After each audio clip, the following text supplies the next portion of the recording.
Bien-aimés dans les Seigneurs, peuple de Dieu, fidèles téléspectateurs, vous tous qui nous suivez sur la CLTV, recevez nos salutations dans le nom de notre Seigneur Jésus-Christ. Bienvenue encore une fois à notre rendez-vous dominical où nous nous réunissons à l'église L'Arche de l'Éternel à Anvers pour célébrer et offrir à notre Dieu un culte qui lui est agréable. Alors venez, joignez-vous à nous et ensemble célébrons l'Éternel. Est-ce que quelqu'un peut dire un bon amen? Amen. Le dimanche matin, viens avec joie. Amen. Viens avec joie, avec enthousiasme. Alléluia. Puis je demandais vraiment à tout le monde, quand la parole est prêchée, ou même la louange, chaque partie du culte, éviter de faire des va-et-vient, n'est-ce pas? Éviter de faire des va-et-vient. C'est comme si tu te trouvais dans la salle d'un roi. Tu ne peux pas sortir, entrer comme tu le veux. Non. Il faut de la révérence. Dites Amen. Quand nous venons en des instants comme ça, nous tenons à notre place, nous adorons notre Dieu, nous le louons avec enthousiasme, avec joie, et nous préparons nos cœurs à recevoir sa parole. Salut quelqu'un, dis-lui, si tu le vois avec un visage fermé, dis-lui, mon frère, ma soeur, s'il te plaît, donne-moi un sourire. Salue-le et bénis-le, bénis-le, bénis-le, bénis-le.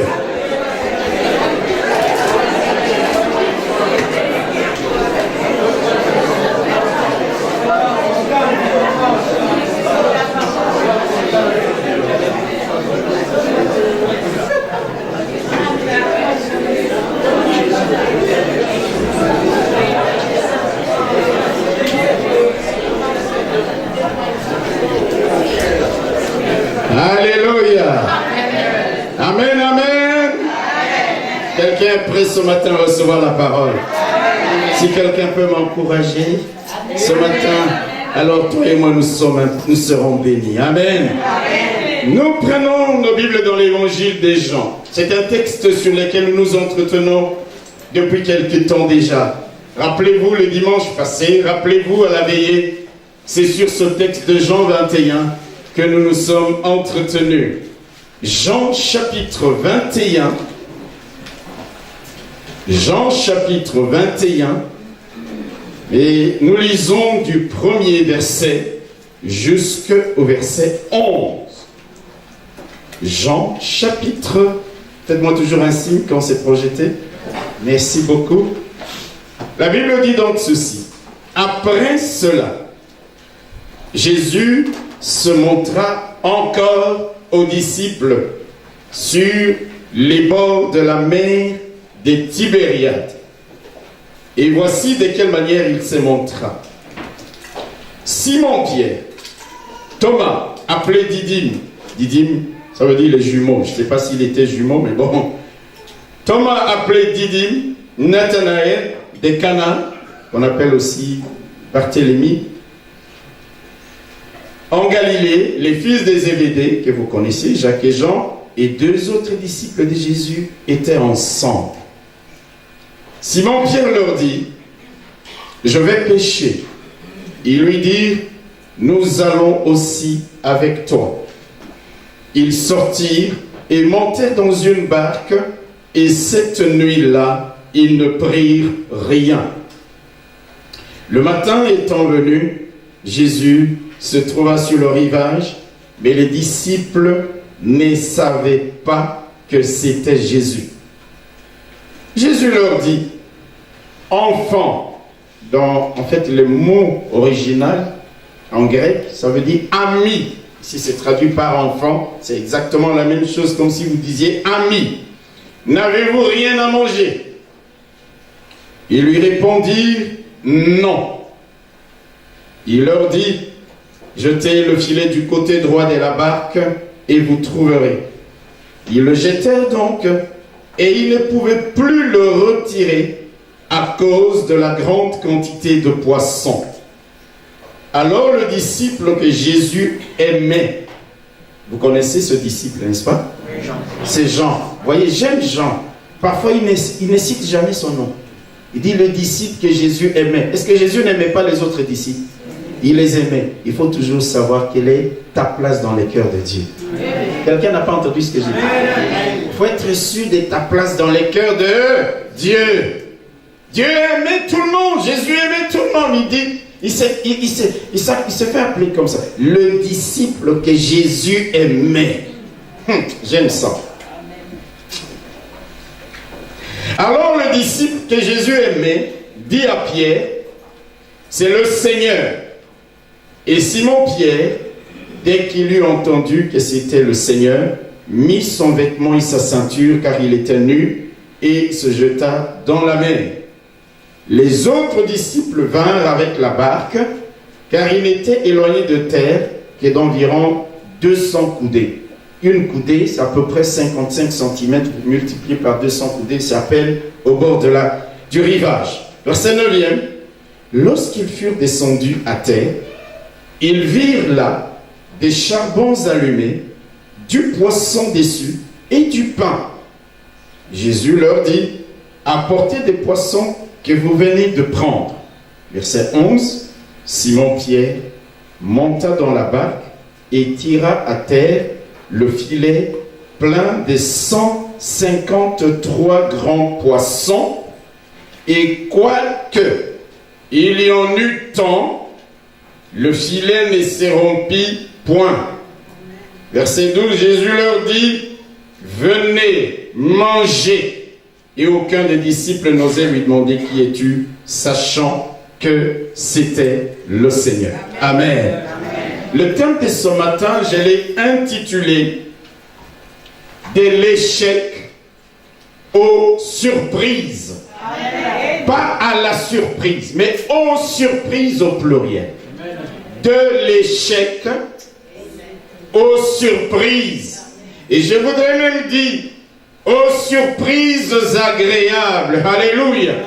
Mon frère, ma soeur, écoute-moi bien ce matin. Je sais que Dieu va parler à ton cœur. Laisse-moi te dire que notre Dieu est un Dieu qui sait surprendre ses enfants. Amen. Il t'a sans doute déjà un jour surpris. Mais laisse-moi te dire qu'il te surprendra encore. Quand nous lisons notre texte déjà au verset 1er, la Bible nous dit après cela, Jésus se montra encore. Pourquoi? Parce qu'il s'était déjà montré à eux, alors qu'ils étaient enfermés dans la maison par peur des Juifs. Jésus est venu, les portes et les fenêtres étaient fermées, il s'est retrouvé au milieu d'eux. C'était l'une des fois après de son apparition après sa mort. Et puis, quelques jours se sont passés. Alléluia. Et là, il va se montrer à eux encore. J'aime le mot encore. Jésus se montra encore. Il s'était déjà montré à eux. C'est pourquoi je te dis, si Dieu t'a déjà surpris, il te surprendra encore. Attends-toi à ce qu'il le fasse encore et encore, jusqu'à la fin de ta vie. Parce que ces surprises ne sont point à leur terme. Parce que ces surprises ne sont point épuisées. Même s'il t'a surpris hier, il te surprendra agréablement demain. Et tout au long de ta vie, tu es quelqu'un qui peut t'attendre à des grandes surprises de la part de Dieu. Il faut que tu te dises, il me surprendra encore.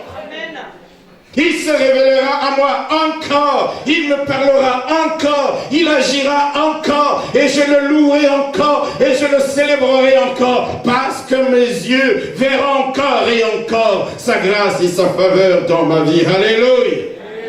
Dès l'échec aux surprises, 7 disciples du Seigneur décident d'aller faire la pêche dans la mer de Tibériade, qu'on appelle aussi la mer de Galilée. Tibériade, c'est une belle petite ville. Je l'ai visitée, vraiment une chouette ville. J'aime ça. Ils décident d'aller faire la pêche. Et ils vont travailler toute la nuit. Écoutez bien, ils vont travailler toute la nuit sans rien prendre. Une nuit infructueuse. Une nuit d'échecs cuisants. Le matin, ils sont fatigués. Ils sont frustrés. Le matin, ils sont déçus. Ils sont dépités. Vous vous imaginez? vous travaillez toute la nuit. Peut-être que leur famille attendait qu'ils ramènent la pêche pour faire un bon foufou matinal. Mais il n'y a rien. Ils sont dépités, ils sont frustrés. Alléluia. Mais voilà, lorsqu'arrive le matin, ils voient venir à eux un inconnu. Ils voient venir à eux un monsieur qu'ils ne connaissent pas. Hello? Quelqu'un va dire, mais moi je sais que c'est Jésus. Non, en ce moment-là, eux, ils ne savent pas que c'est Jésus. Quelqu'un me suit? Il va venir à eux un inconnu. Et cet inconnu leur demande s'ils ont quelque chose à manger. Il dit, enfants, amis, avez-vous quelque chose à manger? Mes frères et sœurs, laissez-moi nous dire certaines choses. Quelle aurait été ta réponse à ce parfait inconnu après une telle nuit d'échecs? Quelle aurait été ta réponse à cet étranger venu de nulle part? Tu n'as rien et qui te dit, est-ce que tu as... Je crois que certaines personnes allaient lui dire, mais c'est qui? Il ne voit même pas qu'on n'a aucun poisson. Quelle aurait été ta réponse? Déverser ta frustration sur lui par des paroles dures. Déverser ta colère, ta déception, ton dépit sur lui. L'envoyer promener par une réponse cinglante, impertinente, insolente. Les disciples ont juste répondu à cet inconnu, non. Quelqu'un m'entend?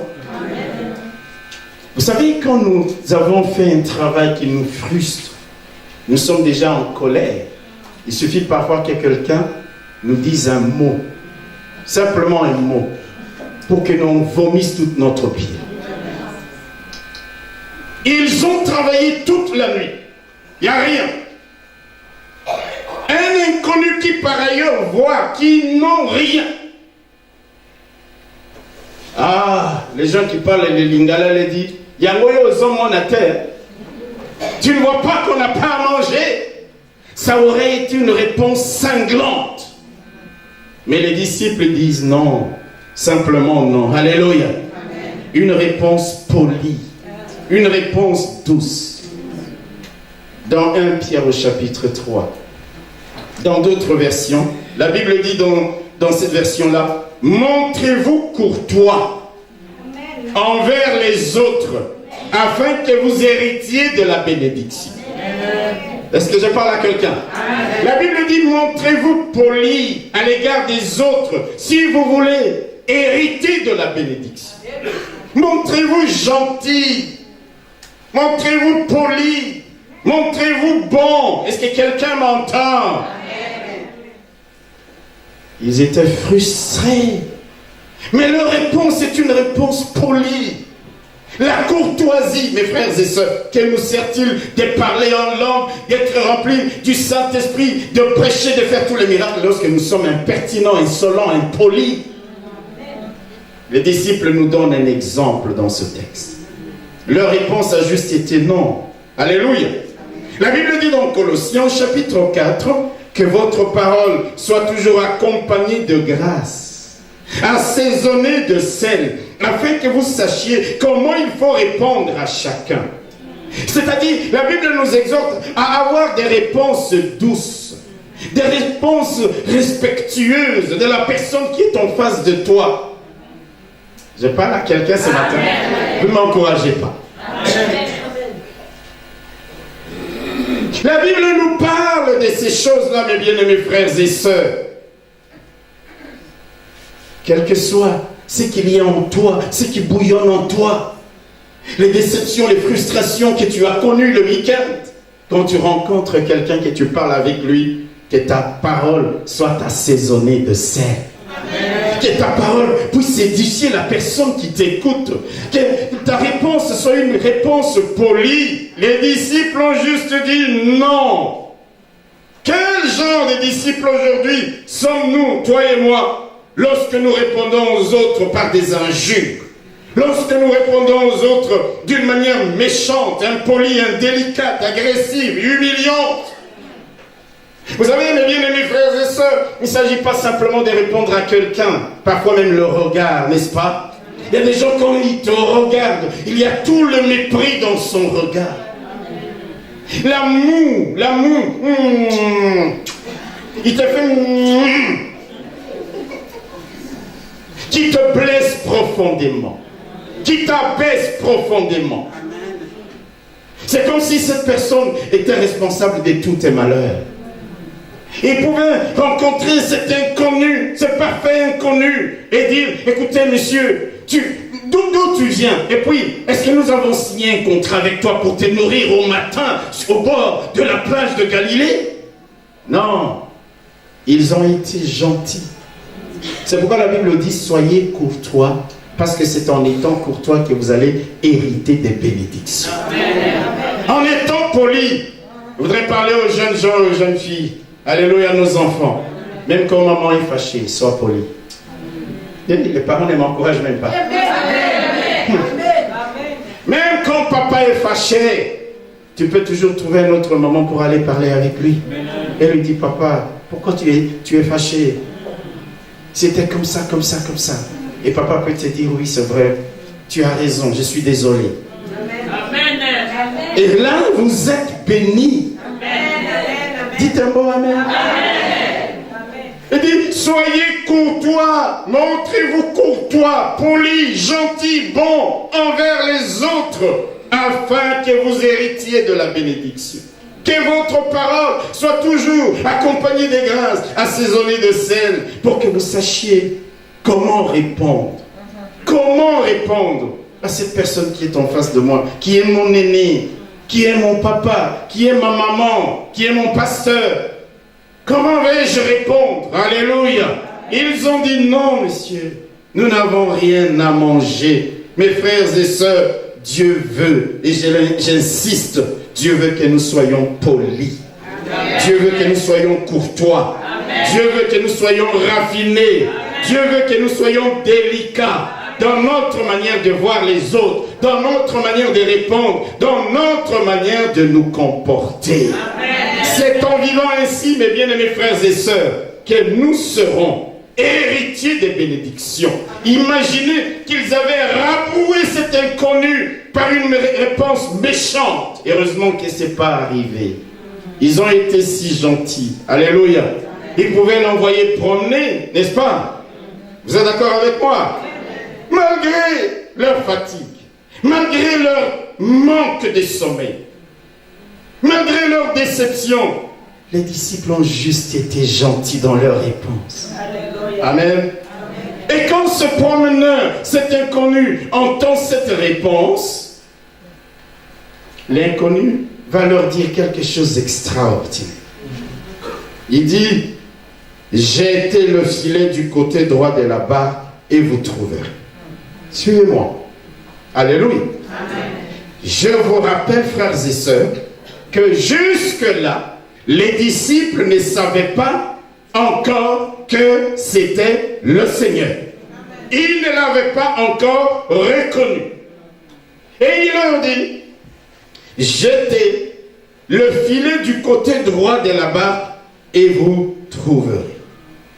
Non seulement cet étranger, cet inconnu leur demande à manger, mais cet inconnu vient leur donner un cours de pêche.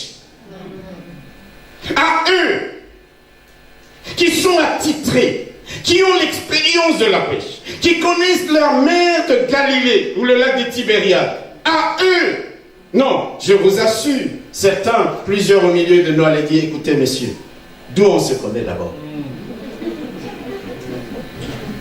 Est-ce que tu nous connais? Ça fait des années que nous pêchons sur ce lac. Nous n'avons aucune leçon à apprendre de toi. Si nous avons travaillé toute la nuit, on n'a pas attrapé des poissons, c'est qu'on n'a pas attrapé des poissons. Tu ne peux pas venir commencer par nous demander à manger. Et ta question était même une question subtile. Parce que tu as vu nos filets, il n'y avait rien. Et tu nous dis, est-ce que vous avez quelque chose à manger? C'est de la provocation, monsieur. Et puis maintenant, vous nous dites, jetez le filet du côté droit de la barque Alléluia. Amen. Pour nous, vous voyez mes bien-aimés frères et sœurs, par orgueil, les disciples auraient pu faire valoir leur expérience. Par orgueil, les disciples auraient pu faire valoir le travail de toute une nuit, leur connaissance du lac de Galilée, et refuser de perdre leur temps à écouter cet inconnu.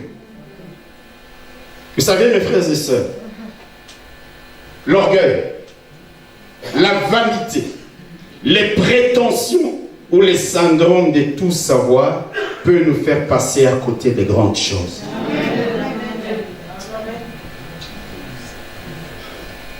On ne finit pas d'apprendre.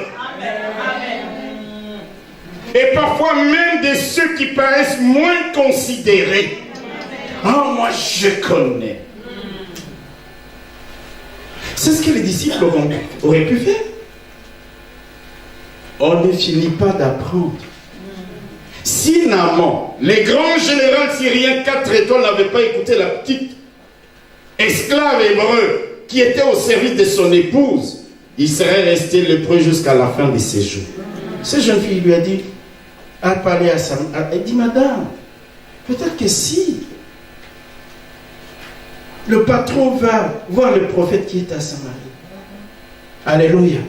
J'aime beaucoup les paroles de cette petite fille. Elle ne parle même pas du Dieu de Samarie, mais d'un prophète qui est à Samarie. Aujourd'hui, nous avons difficile à envoyer les gens à reconnaître les dons, les talents, les qualités de certains d'entre nous. Hello? Elle n'a même pas parlé du Dieu de Samarie. Non, non, l'homme de Dieu qui est à Samarie. Est-ce que c'est ainsi que tu parles de ton frère dans l'église, de ton pasteur, de ta soeur dans l'église? Parce qu'elle a un don, elle a une qualité, il a un don.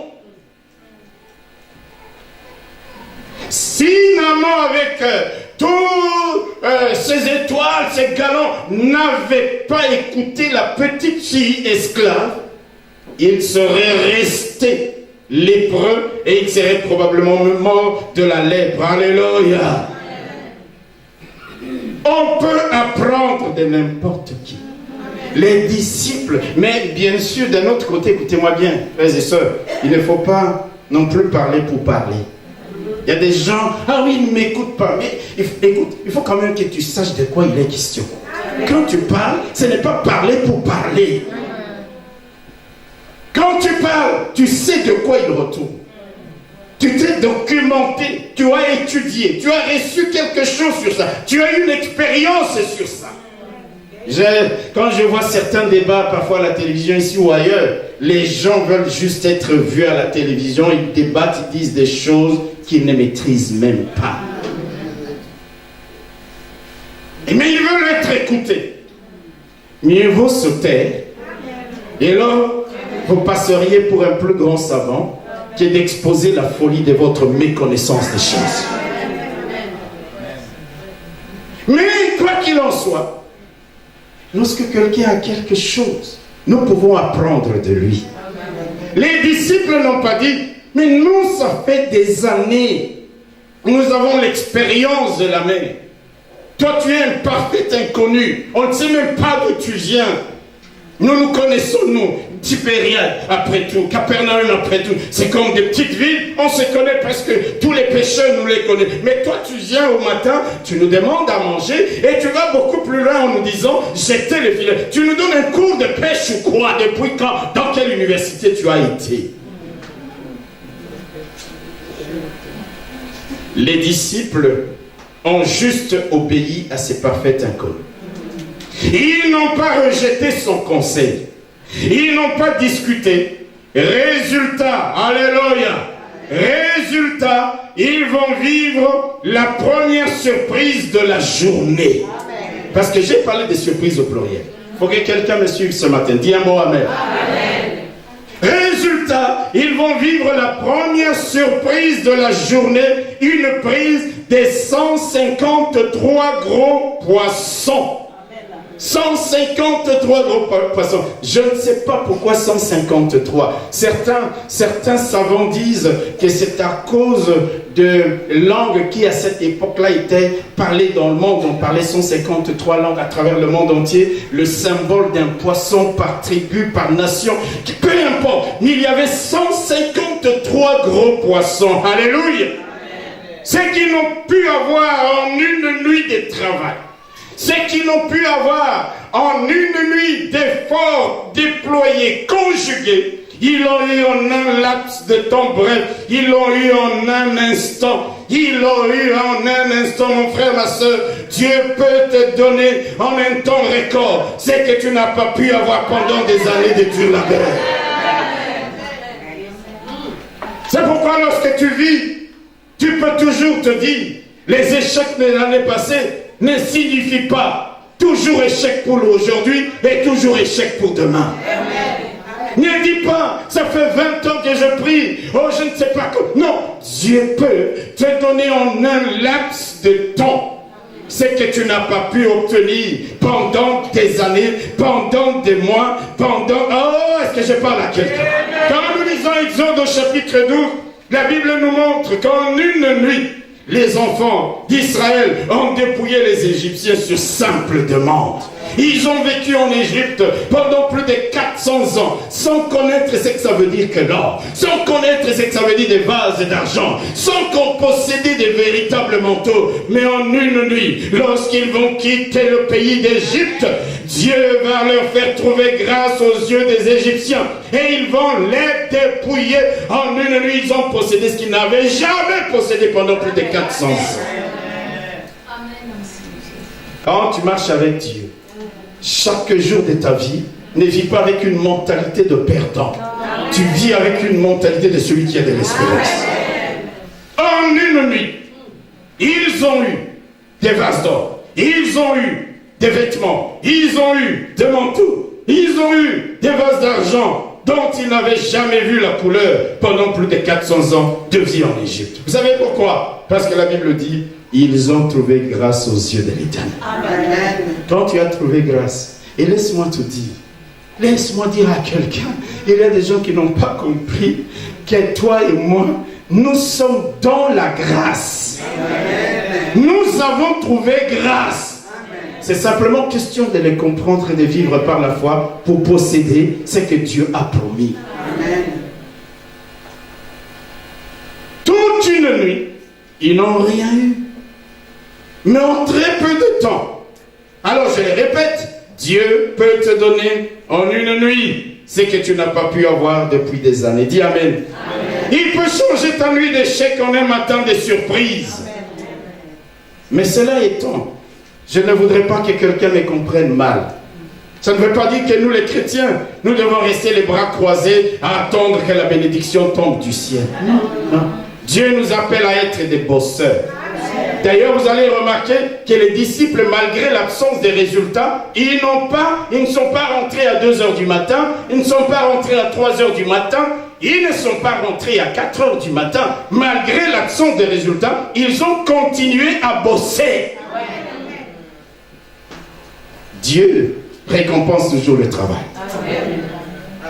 Et alors, même si aujourd'hui, malgré tes prières, malgré les jeûnes que tu fais, tu ne vois rien, continue. Il y a un temps marqué. Le matin, ton Père Céleste vient à ta rencontre. Il y a un temps marqué par Dieu. Alléluia. Dieu nous appelle à être des bosseurs. Des gens qui travaillent dur. Des gens qui font des efforts dans leur ouvrage, qui y mettent tout leur cœur. Pas des paresseux. Pas des paresseux. On nous a prêché l'évangile où tu pries tout simplement, la bénédiction tombe, tu pries tout simplement, la bénédiction vient. C'est comme ça que dans nos pays d'Afrique où nous prions le plus, il y a des églises dans toutes les rues. Quelqu'un m'entend? On n'est pas allé très loin. Parce que c'est la loi du moindre effort. Dieu nous appelle à être des bosseurs. Dites Amen. Alléluia. Alléluia. Regardez Néhémie. Malgré l'état dans lequel il trouve les murailles de Jérusalem, il décide de bosser dur. Et il commence le travail. Les Sambala, les Tobija, les Ammonites, ils se moquent de lui. Les railleries, les sarcasmes, les découragements. Mais ce type a bossé dur. En 52 jours, les murailles de Jérusalem étaient rebâties. Voilà un homme. Alléluia! Je vous prie, mes chers frères et sœurs, d'être des bosseurs. Tu es un étudiant chrétien. Travaille dur. Bosse dur. Faut pas venir, ah oui, Saint-Esprit, montre-moi les questions. Le Saint-Esprit ne te montrera jamais les questions. Parce que tu es un paresseux. Parce que tu es un oisif. Tu es étudiant chrétien. Bosse dur, dis Amen. Amen. Dis un bon Amen. Amen. Tu es ministre chrétien, mais bosse dur dans ton ministère pour ton pays. Alléluia. Amen. Tu es un chercheur. Bosse dur, travaille dur. Dieu gratifie le travail lui-même. Quand nous lisons les livres de Genèse, la Bible nous dit que Dieu a travaillé pendant 6 jours. Sans repos.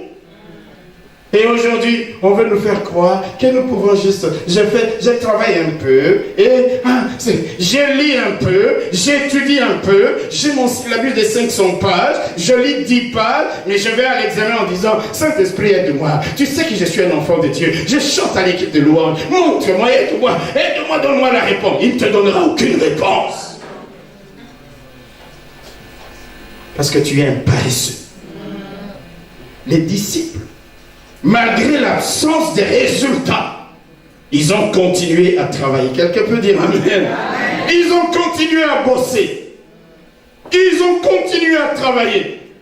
Et le matin, quand le matin est arrivé, la nuit d'échec a été changée en un matin de surprise. 153 gros poissons. Est-ce que quelqu'un ne comprend pas que notre Dieu est un Dieu de surprise? Notre Dieu est un Dieu de surprise. Alléluia. 153 gros poissons en un instant. Comment ne pas aimer ces dieux? Comment ne pas servir ces dieux? Comment ne pas obéir à ces dieux qui peut changer ma nuit d'échec, mes années d'échec, mes mois d'échec en un laps de temps? Il me met à un autre niveau, le niveau d'une surprise agréable. Je m'attends à ces dieux-là tous les jours de ma vie. Je sais que même si j'ai échoué hier, ce n'est pas la garantie que demain j'échouerai. Mon Dieu, il est le Dieu de surprise agréable.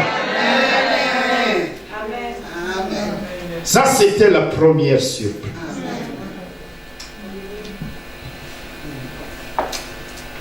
Je ne veux pas que des gens ici soient des paresseux. Hello? Hello? Quand on te donne une responsabilité, bosse dur. Quand tu dois venir prêcher à l'église, travaille dur sur le texte. Quand tu dois faire quoi que ce soit, même si c'est ton lieu de travail, pendant que les autres sont en train de blablater, bosse dur pour te distinguer. Au matin, après une nuit infructueuse, voilà, un matin de surprise. Première surprise. La deuxième surprise, parce que j'ai parlé de l'échec aux surprises. Dites Amen. Amen. La deuxième surprise, regardez avec moi le verset 6 et 7. La Bible dit, il leur dit, jetez le filet du côté droit de la barque et vous trouverez. Ils le jetèrent donc et ils ne pouvaient plus le retirer à cause de la grande quantité de poissons. Verset 7, alors le disciple que Jésus aimait dit à Pierre, c'est le Seigneur. Et Simon, Pierre, dès qu'il eut entendu que c'était le Seigneur, mit son vêtement et sa ceinture, car il était nu, et il se jeta dans la mer. Deuxième surprise. Qu'est-ce qui se passe? Alléluia. Amen. Alléluia. Amen. Il jette le filet du côté droit. Et la Bible nous dit, ils sont incapables de retirer le filet tellement il y avait des poissons dedans. Jean, frères et sœurs, à la suite de ce miracle, voyons la quantité de poissons à 7 heures de la journée dans le filet. Jean, les disciples que Jésus aimait, réalisent que cet inconnu qui leur a demandé à manger, que cet inconnu qui leur a dit de jeter le filet à droite, et alléluia, Alléluia. Amen. Jean réalise que cet inconnu ne peut être que Jésus. Amen. Comment un homme peut-il savoir exactement où peuvent être les poissons à cette heure de la journée? Comment un homme, soudainement, peut transformer une nuit d'échec en un matin de surprise? Comment un homme peut-il faire ce qui venait de se passer? Jean, il est le premier. Il dit à Pierre, Pierre, je t'assure, c'est le Seigneur. Amen. La deuxième surprise, c'est que les disciples ne s'attendaient même pas à voir Jésus ce matin-là.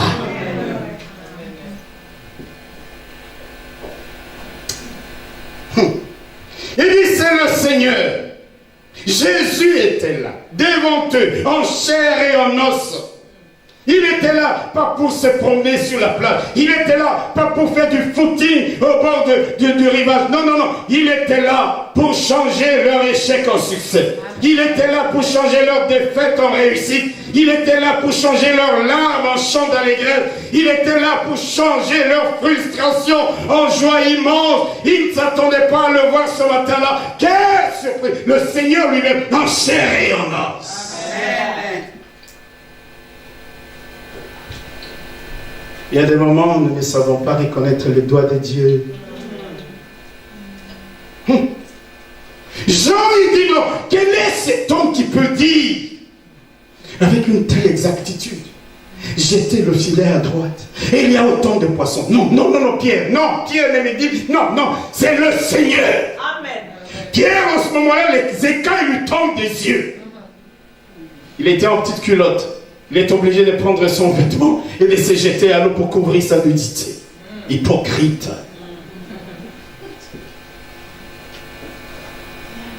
La deuxième surprise, c'est la présence même du Seigneur sur les lieux de leur échec. Mon frère, ma soeur, le Seigneur te surprendra. Il viendra à toi. Je n'entends pas de bon amen. Je ne sais pas si je prêche à quelqu'un ce matin. Il viendra à toi comme il est allé aux disciples. Il viendra à toi au matin. Il viendra à toi la 4e veille de la nuit. Les disciples étaient dans la barque. Là, nous sommes dans Matthieu au chapitre 14. La tempête s'est levée. Ils ne progressaient pas. Mais Jésus est venu à eux, marchant, et il a calmé la tempête. Alléluia. Le Seigneur te surprendra de sa présence et de son intervention. Dis Amen. Il te surprendra. Il viendra à toi. Il viendra à toi. D'une manière ou d'une autre. Je parle à quelqu'un? Dieu peut t'envoyer un ange. Dieu peut t'envoyer un parfait inconnu. Je vous avais donné le témoignage d'une de mes filles de Londres. Alléluia. Elle avait reçu une facture très salée, très salée, d'impôts qu'elle devait remettre. Mais elle ne comprenait pas pourquoi, parce qu'elle avait payé tout dans les règles. Alléluia. Elle est allée devant Dieu, dit Seigneur, s'il te plaît, aide-moi. Je paye ma dîme, je fais ci, Elle a prié. On lui a donné rendez-vous au ministère des Finances. Alléluia. Amen. Malheureusement, quand elle va arriver là-bas, elle a raté le premier bus. Et puis quand elle est arrivée, elle était un peu en retard. On l'a quand même reçue. Et la personne qui lui a reçu dit, quel est ton problème, madame? Il dit, mais non, je suis venu demander un plan d'étalement. Parce que je ne saurais pas payer tout ça en une fois.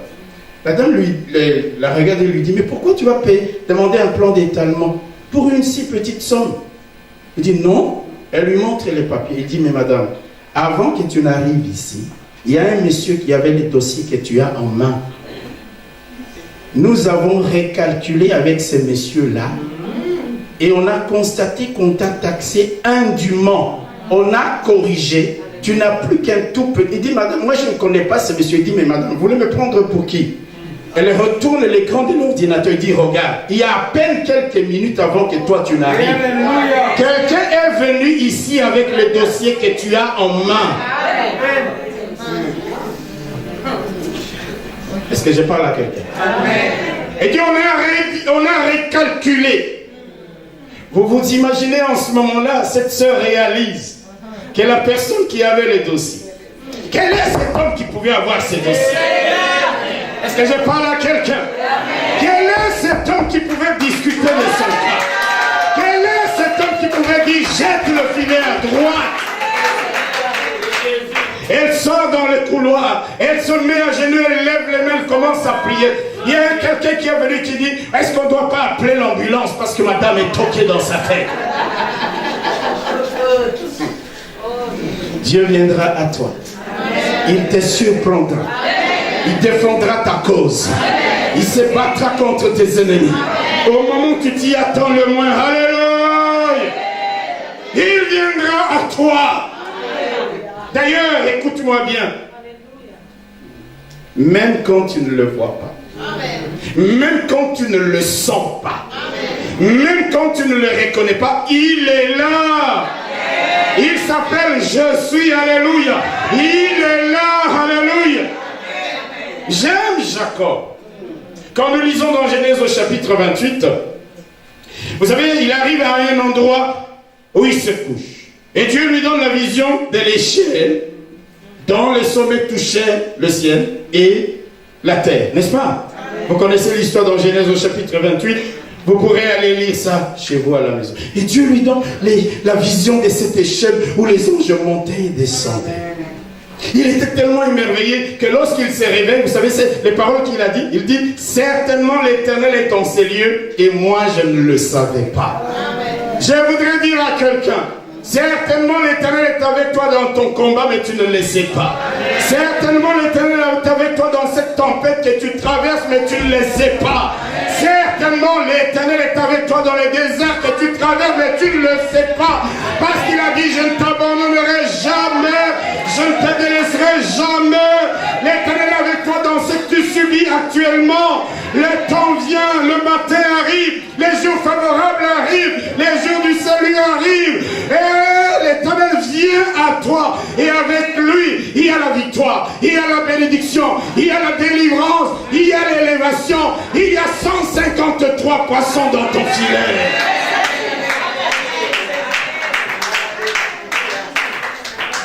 Même quand tu ne le sens pas. Frère, laisse-moi te le dire. Tu ne le sais pas, mais il est là. Tu peux pleurer. Tu dis, mais où es-tu, Seigneur? Je ne te vois pas, je ne t'entends pas. Mais il est là. Quand le but pour lequel il te fait passer par cette épreuve est atteint, il se manifestera à toi. Est-ce que je parle à quelqu'un? Jean, il dit non, Pierre. C'est pas possible qu'à cette heure de la journée, un inconnu nous dise de jeter le filet à droite et d'avoir autant de poissons. Ça ne peut être que le Seigneur. Il est venu à eux. Il est allé à eux. Dis Amen. Est-ce que Jésus a changé? Non. Il viendra aussi à toi. Saisis la parole. Saisis la parole. Alléluia. Il viendra à toi. La bénédiction qui n'a pas été au rendez-vous depuis des mois ou des années. L'échec que tu as connu. Non. Quand il viendra à toi, il apportera la bénédiction. Il apportera la victoire. Il te surprendra. Alléluia. Voilà ce que ton Dieu va faire en ta faveur. Comment ne pas honorer ce Dieu, Bandeko? Comment ne pas le craindre? Comment ne pas le louer, l'adorer? Comment ne pas s'attacher à un Dieu comme celui-là? C'est Dieu que je vous prêche ce matin. Le Dieu des surprises, de l'échec aux surprises. C'est ce Dieu-là que je vous prêche. Alléluia.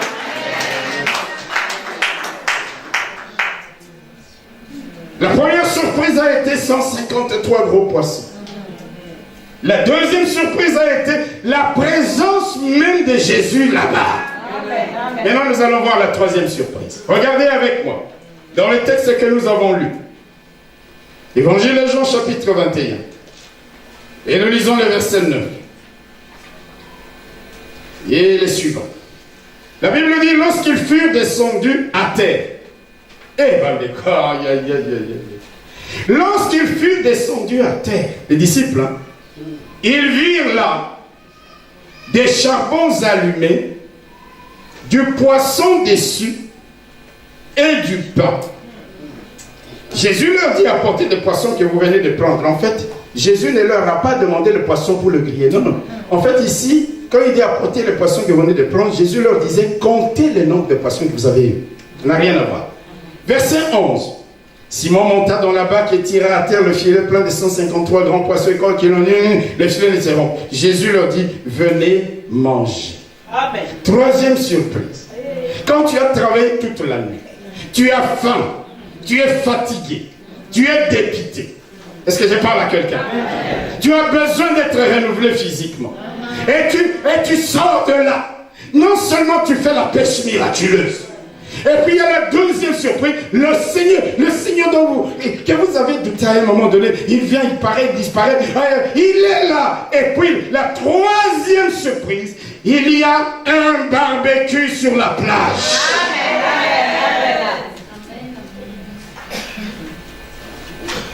Il y a un barbecue sur la plage.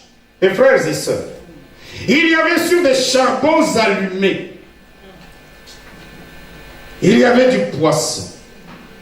Hello. Est-ce que quelqu'un me suit? Amen. Il y avait du pain. Je crois que chacun de nous ici, quand il sent l'odeur du pain chaud, si tu n'es pas fort, tu peux rompre les jeûnes.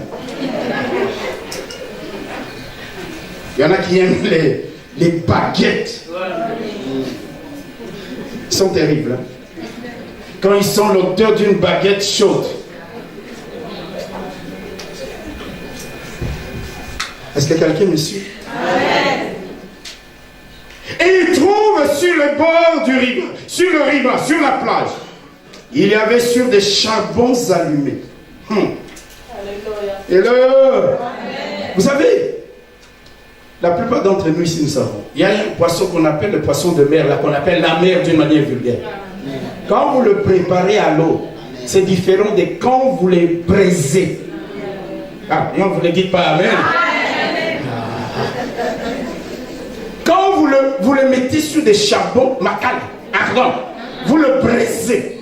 C'est un autre goût. D'ailleurs, dans les fêtes, il ne faut pas faire ça dans les fêtes parce que tout le monde va s'acharner sur ça. Il y a un barbecue devant eux. Est-ce que je parle à quelqu'un? D'où ça venait? Jésus avait-il pêché ce poisson qui était sur les charbons? Avait-il acheté le pain qui était là sur les charbons? Et le bois? Et le charbon? D'où ça venait? Il n'y a qu'une réponse qui s'impose. Il a emmené miraculeusement à l'existence toutes ces choses parce qu'elles concouraient à la bénédiction de ses disciples. Hello! Hello! Les disciples étaient fatigués, les disciples étaient affamés, après une nuit d'échecs, trouver un bon repas chaud sur la plage, sans qu'on l'ait commandé. Mais mon Dieu, Jésus n'a pas acheté ce poisson, il ne l'a pas pêché. Jésus n'a pas été allé couper de bois. Jésus, non, mon Jésus, il savait, il connaissait le besoin de ses disciples. Il savait qu'ils avaient travaillé toute la nuit, qu'ils auraient faim. Alléluia!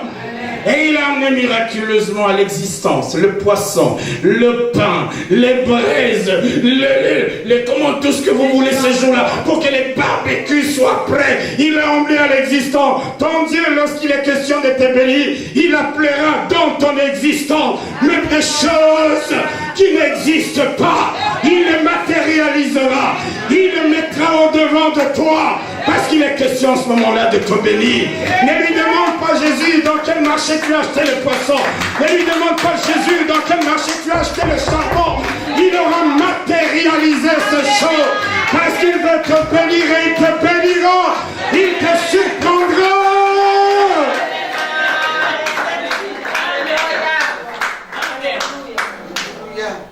Tout était là.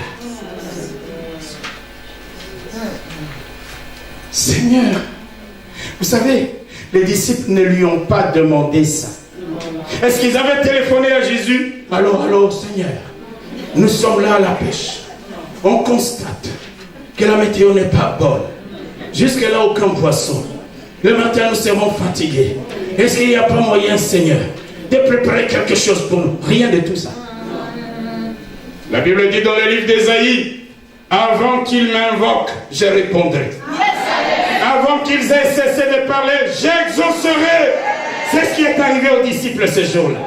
Ésaïe chapitre 65, verset 24. Il dit avant même. Parce qu'il est le Dieu qui anticipe les besoins de son peuple. Amen. C'est pourquoi je vous ai dit, il était là, il est là. Il est là. Il est là. Il est là. Il est là. Il est là.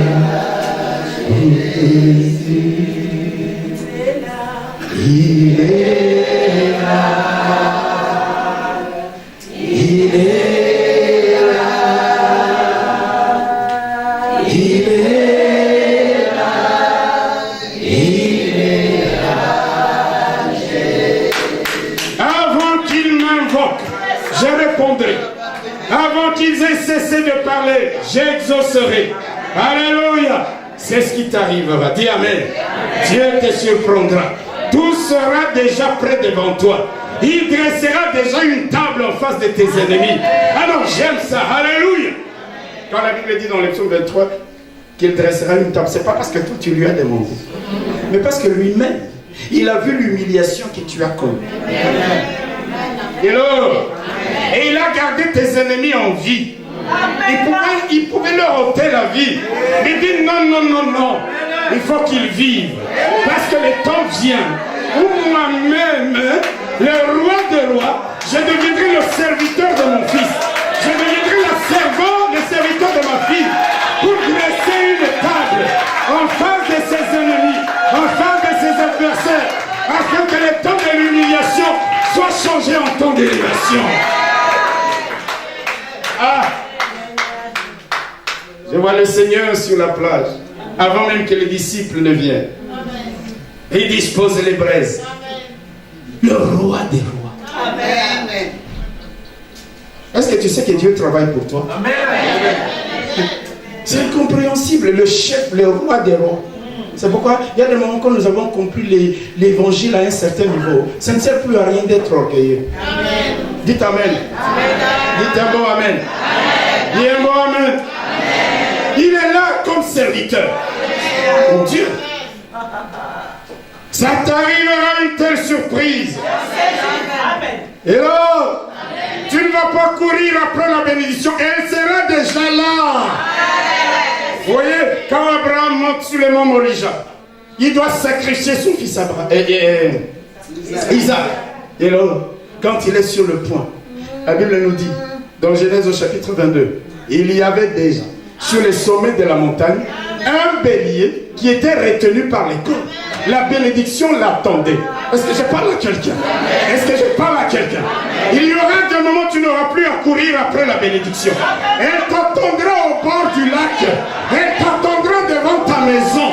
Elle t'attendra quand tu vas faire tes courses. La bénédiction, la connexion sera là devant toi. Parce que Dieu qui connaît ton besoin, il aura déjà anticipé.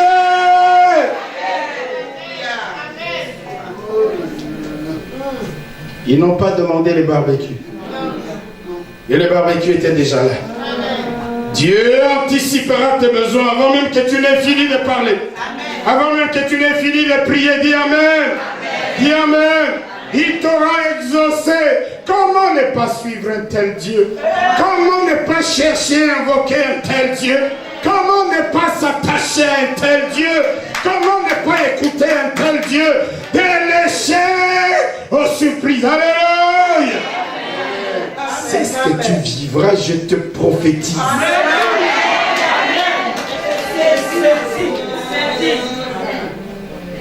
Laissez-moi terminer. Ce matin-là, les disciples n'ont pas seulement été que surpris, ils ont été aussi étonnés de voir. Regardez leur étonnement. Ils tirent le filet. Il y a tellement de poissons. Et puis il se réfère à l'expérience de la pêche, la première pêche miraculeuse. Le filet se rompait. Il n'y avait pas autant de poissons que ce jour-là. Et ce jour-là, le jour où il y a plus de poissons, les filets ne se rompent pas. Vous voulez que je vous dise pourquoi? Allez. La réponse est simple. Hello? Si le filet se rompt, un seul poisson allait se perdre. ou 2 ou 3. Hello. Est-ce que quelqu'un comprend ce que je dis? Le filet ne s'est pas rompu pour qu'aucun poisson ne se perde. Ce que Dieu a donné, il a donné. La Bible dit c'est la bénédiction de l'Éternel qui enrichit. Il ne la fait suivre d'aucun. Si un seul poisson était reparti dans l'eau, quel chagrin! Quand Dieu donne, il donne. Quand Dieu te fait grâce, tes ennemis ne peuvent rien. Quand Dieu.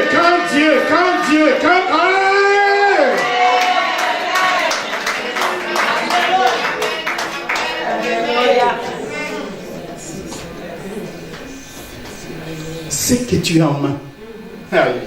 Frère, tu as trouvé grâce aux yeux de l'Éternel. Alléluia. Dieu ne se répand pas de ses dons. Il t'a donné, il t'a donné. C'est à toi juste de les protéger pour que les voleurs qui rôdent ne volent pas. Mais jamais Dieu. Vous savez, nous les hommes, quand tu me donnes quelque chose, le jour où je me chamaille avec toi, tu viens le reprendre. Vrai ou faux? Moi, j'ai vu dans notre église ici, des gens qui avaient donné don un jour d'un synthétiseur. Ils sont venus me voir, pasteur, dans une synthé dans l'histoire. Je leur ai dit, prenez. Oublions toutes les prières que j'ai faites pour vous. J'ai béni ton mariage, mais prends quand même. Prends, ça fait rien. Comme si les bénédictions de Dieu sont épuisées. Quand Dieu donne, je parle à quelqu'un. Je vois là, il y a deux synthés. Est-ce que je parle à quelqu'un? Ce sont les hommes qui donnent et qui reprennent.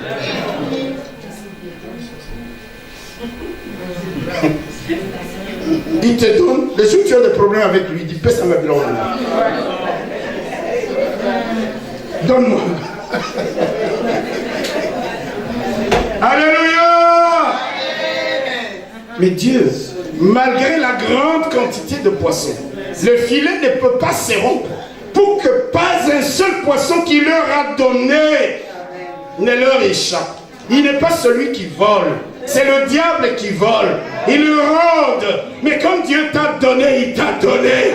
Sa bénédiction n'est accompagnée d'aucun chagrin. Bats-toi juste pour protéger contre celui qui rôde autour de toi. Le filet ne s'est pas rompu. Alléluia. Amen. Alléluia. Amen. Ils ont été surpris de voir que le filet ne s'est pas rompu. Mais leur étonnement est allé encore beaucoup plus loin. Alléluia. Amen. Alléluia. Amen. Jésus leur dit, venez. Ils arrivent sur le plage. Jésus prend le poisson et le pain. Il commence à leur donner. Vous vous imaginez le maître, le sauveur, celui qui est mort et qui est ressuscité, celui devant lequel on se tiendrait en train de trembler, c'est lui maintenant qui devient le serviteur. Oh, il dit à Pierre, prends Pierre. Je crois qu'appétit est si lit. Il y a des moments, quand quelque chose t'étonne, même l'appétit, tu n'en as pas. Hello. Il dit, Jean, mangez. Jean ne répond. Tout le monde sait que c'est Jésus. Ils n'osent même pas lui demander tu es qui. Tous les savent. Ils sont là, avec le pain, le poisson. Même les gens qui aiment manger leur vite, non. Ils étaient là. Ils mettent un peu dans la bouche. Ils le regardent. Ils étaient surpris de voir le maître devenir serviteur. Ils étaient surpris de ce que de la bouche de Jésus, il n'y a aucun reproche. Eux qui l'avaient abandonné, il n'est pas le même pas Thomas qui a dit je ne croirai en la résurrection du Seigneur que quand j'aurai mis. Rien, pas de reproche à Thomas. Il rassure Pierre qu'il avait renié, qu'il avait dit je ne connais pas cet homme. Il ne fait aucun reproche, rien de tout cela. Ah, mes bien-aimés frères et sœurs, si c'était toi et moi, avant même de manger, Thomas, viens. Tu as dit, quand on t'a dit que j'ai été ressuscité, est-ce que je ne t'ai pas enseigné que j'ai ressuscité? Pierre, tu avais dit même si tous aussi m'abandonnent. Souviens, rien de tout ça. Il est le réparateur des brèches. Il est le restaurateur des relations d'amitié. Il est Dieu. Est-ce que je parle à quelqu'un? C'est pourquoi il y a des moments, mes frères et sœurs, je vous en prie. Nous allons nous faire du mal. Je peux te faire du mal, tu peux me faire du mal. Mais si nous sommes enfants de Dieu, nous devons apprendre à réparer les brèches, à recoller les morceaux. à repartir sur des bonnes bases. Parce que nous sommes un même peuple. Nous sommes des enfants de Dieu. Quelqu'un peut m'encourager. Quelqu'un peut m'encourager. Ils sont surpris. Ils sont surpris. C'est quoi qui s'attend? C'est comme Joseph. Vous avez vu Joseph dire à ses frères, hein? Vous m'avez vendu. Vous avez failli me tuer. Rien. Rien. Rien. Eux ne les reconnaissaient pas. Mais lui les reconnaissait. Quand Dieu t'élèvera à un certain niveau, même les membres de ta famille ne te reconnaîtront plus. Mais toi tu les reconnaîtras. Mais eux tellement l'élévation. Ah, je parle à quelqu'un. Alléluia.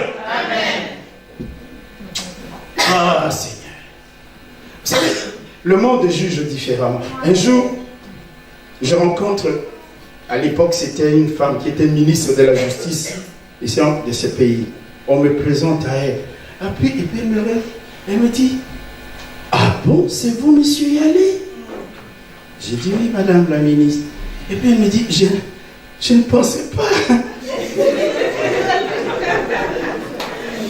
que vous étiez. Vous comprenez? Je vois qu'elle s'attendait à voir une casta. On lui avait peut-être parlé de moi, je ne sais dans quel terme. Mais elle voit devant tel un rayon de vélo comme ça. Elle est étonnée. Est-ce que je parle à quelqu'un? Non. Les gens vont te juger par ça. Hello. Hello. Et Dieu, il va t'élever. Il va t'élever. Il va t'élever. Au point que même tes propres frères, ils viennent à l'aéroport pour t'accueillir, tu passes devant eux et tu leur demandes, vous attendez qui? Non, notre Yaya. Et toi, tu es là.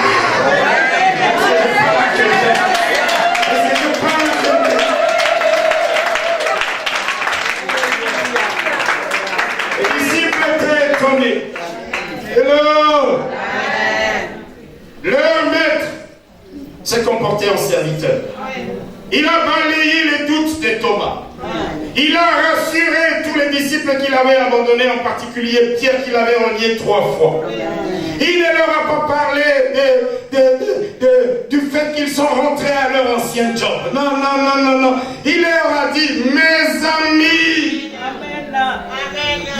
Exactement comme ce qu'il leur avait dit dans Jean chapitre 15, verset 15. Il dit, je ne vous appelle plus serviteur, mais je vous ai appelé ami, parce que je vous ai fait connaître tout ce que j'ai appris de vous. Il dit, vous êtes mes amis. Alléluia. Enfants, amis. Il y a des moments où je regarde l'immensité de l'amour de Dieu. Oui. Face à nos fautes. Et tu comprends que Dieu est Dieu. Amen. Oui. De l'échec aux surprises. Amen. Première surprise, 153 repas. Amen. Deuxième surprise, la présence même de Jésus là. Amen. Troisième surprise, le barbecue sur le rivage. Amen. Nous franchissons les termes de surprise, nous entrons dans l'étonnement.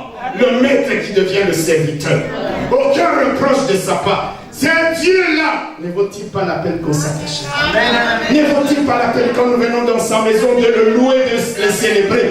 Non, je te dis mon frère, ça vaut la peine quand tu viens dans la maison de Dieu de danser pour ce Dieu-là.